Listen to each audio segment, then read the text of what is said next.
The Sea of Galilee, it lies nearly 700 feet below sea level.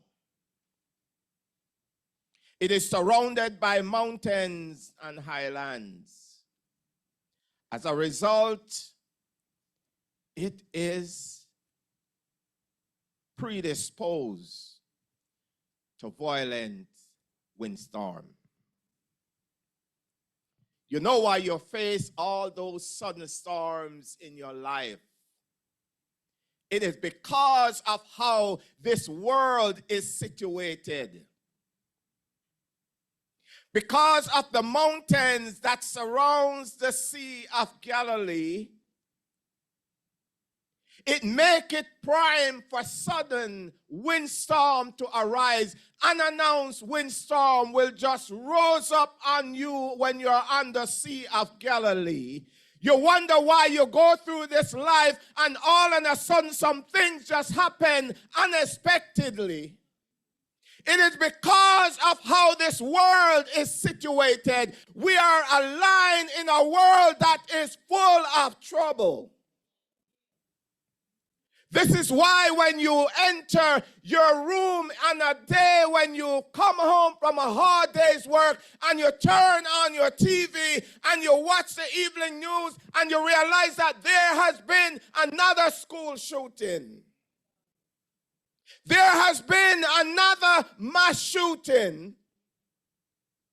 And sometimes we are surprised, but we shouldn't be. Because we are a nation that is prime for mass shooting. Everyone have access to a firearm. And we act surprised when we watch the news. Why things happen suddenly. Our world is rigged for things to happen and announce. The market can crash at any time. A wife or a husband can come home and tell their loved one, I'm leaving.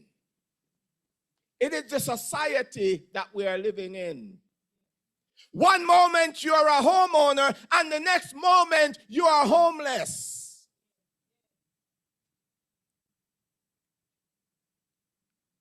So because of how the Sea of Galilee is situated, it is predisposed to violent windstorm. Strong windy condition will allow you to postpone taking a swim in the Sea of Galilee. In fact, it is said that to take a swim in the Sea of Galilee, sometimes you have to make plans and get a 5 days window.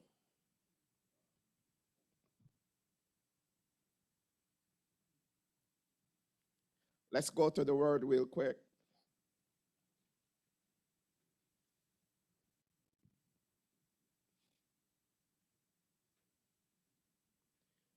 Mark chapter 4.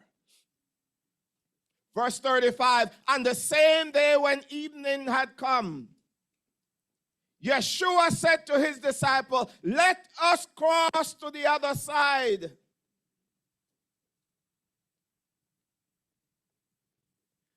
I want to tell you this afternoon that when Yeshua gives you an assignment, he knows what lies ahead. Remember, he was not just man in the flesh, but he was also fully God. Meaning that he knew the future. He knew that a storm would arise. Jesus had just gotten through teaching them about a mustard seed. And at the end of the day, Yeshua decided, let me test you. I want to see if you learn anything from what I've been teaching you all day. And Yeshua said, let us go on the other side of the sea. I want to tell somebody today, when you are going through your storm, Yeshua is testing you. When Yeshua sends you an assignment, you should anticipate a storm. When Yeshua is calling you higher, expect to face opposition. Do you think he's going to call you to a higher level and it will be a smooth ride to the top? You will face a storm on your way. Facing a storm does not mean you have done anything wrong.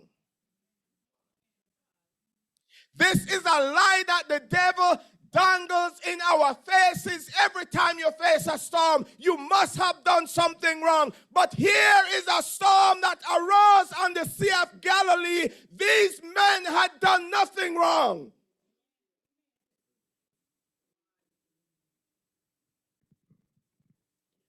And many a times I have to stop and I have to search myself. What have I done? Why am I facing this setback? There's a storm that is preventing me from getting on the other side.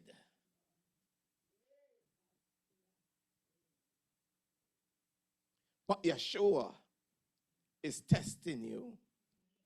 Verse 36 says, now when they had left the multitude, they took him along in the boat as he was, and other little boats were also with them.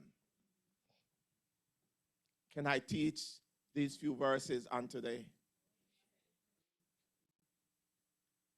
There were many boats on the Sea of Galilee. But Yeshua was only in one of the boats. Tell your neighbor you have options.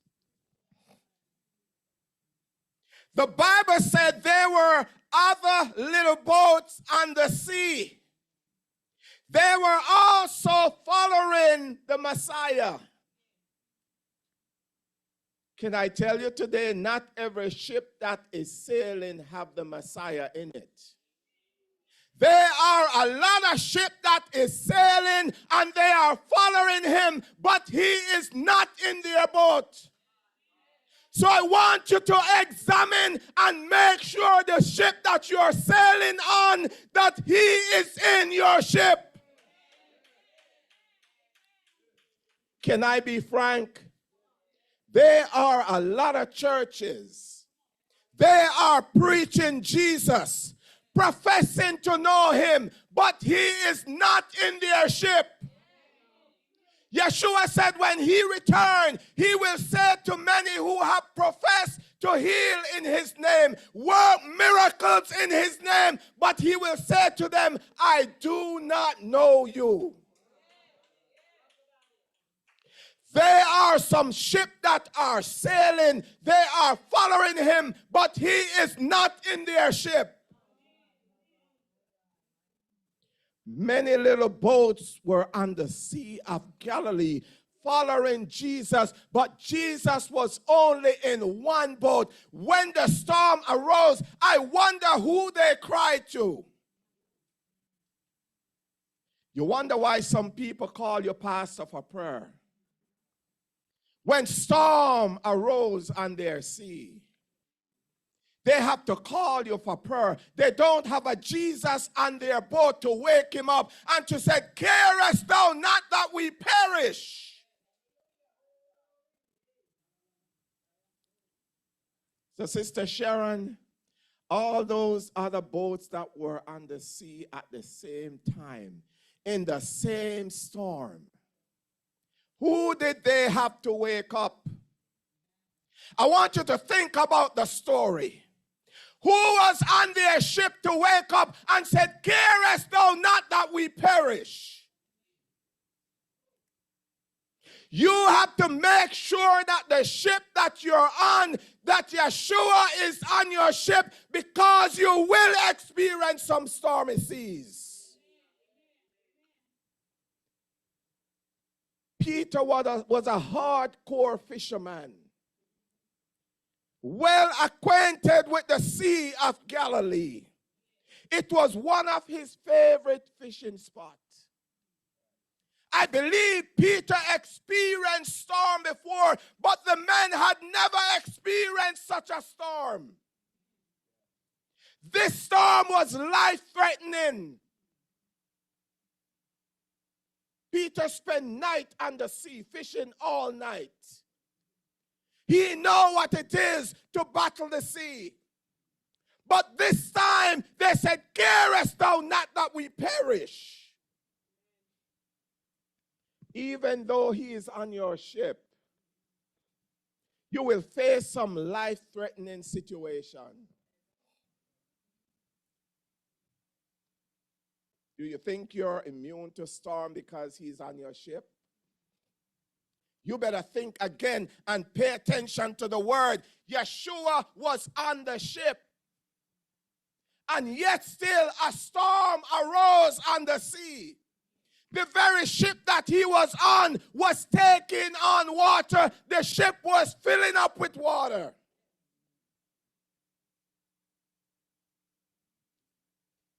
But can I tell you today, you need to wake him up. If it seems like you're going through your storm and you know who is on board, you need to get his attention. Wake him up, Master, carest thou not that we perish? But I heard Bob Marley said, don't worry about a thing. Every little thing is going to be all right. Evangelists, don't worry about them eyes. Every little thing is going to be all right.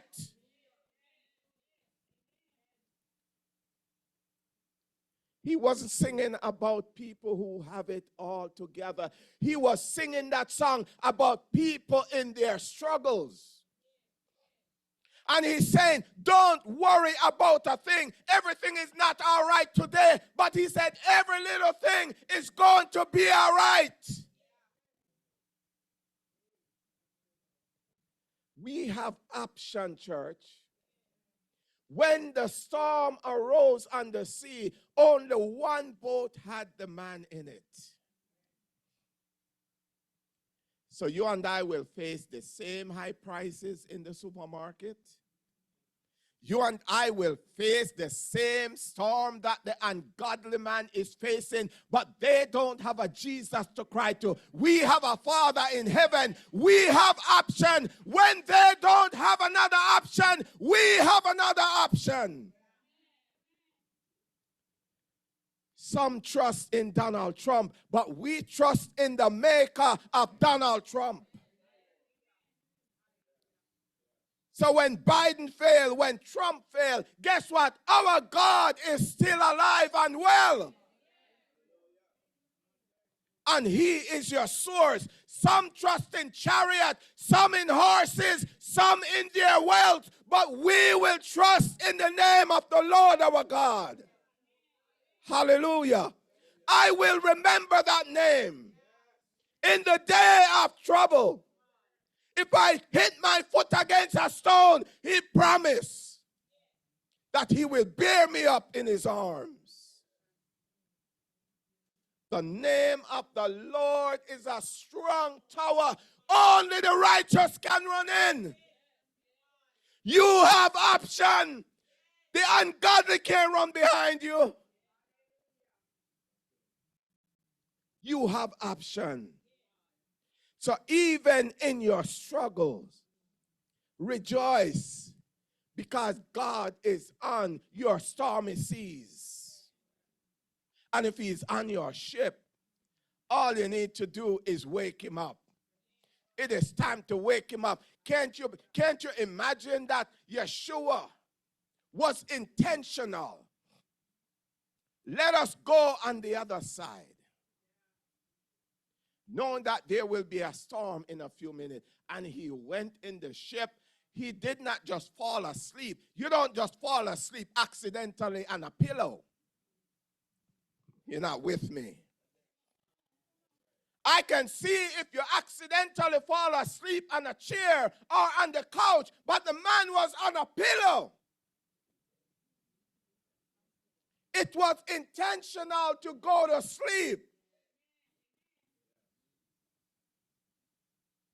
But he was testing them. It is funny that every time Yeshua said to his disciples, the same Sea of Galilee, let's go to the other side, a storm would arise. Remember after he fed the multitude, demonstrating his power to them, he once again testing them. He said, meet me on the other side of the sea. The same Sea of Galilee. And what do we know? The Bible said a storm arose. They started out sailing on a calm sea. And when evening come, the Bible said they found themselves in the middle of the sea, and a great storm arose, and they were terrified. Once again, Yeshua, the Bible said, he saw them struggling. The same Sea of Galilee. Come on, don't let him trick you 2 and 3 times. He sent you the first time, let's go on the other side, and a storm arose. And the second time he said, boys, let's go to the other side. The same sea, another boisterous storm arose. The third time he said, let's go across the sea, Pastor Gayle. I'm going to have second thoughts. You're coming with me this time. I remember them 2 other times how the storm arose. So if we're going to go, you got to be on board this time.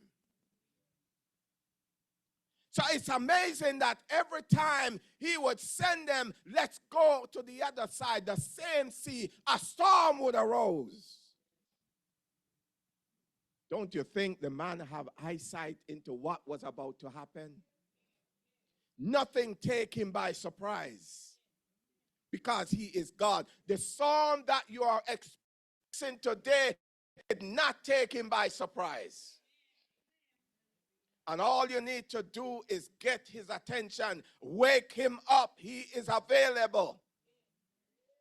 Disturb his rest if you have to. But today, know that not every ship has the Messiah on it. The master of the sea is not on every ship. But today, he demonstrates that he is on this ship. He demonstrates to us today that he is in the ship. We know without a doubt that he is with us. And so fear not. Though storm may rise, strong wind may blow, he still is the master of the sea. Have you ever asked the question that his disciples asked, carest thou not? You're not the first to ask the question. They asked him the question, don't you care?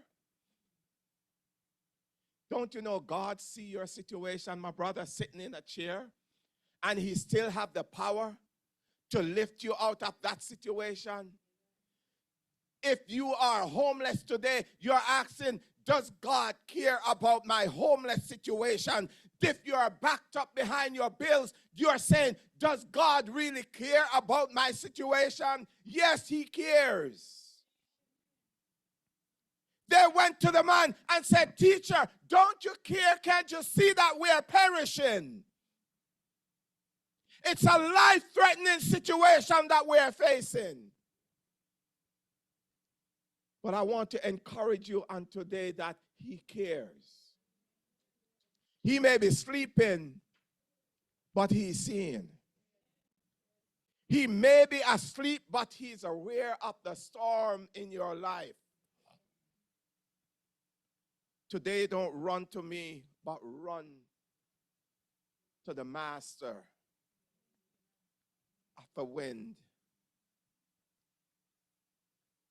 In closing, verse 39, then Jesus arose and he rebuked the wind and said to the sea, peace be still.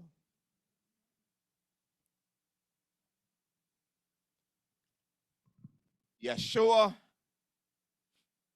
did not rebuke the sea.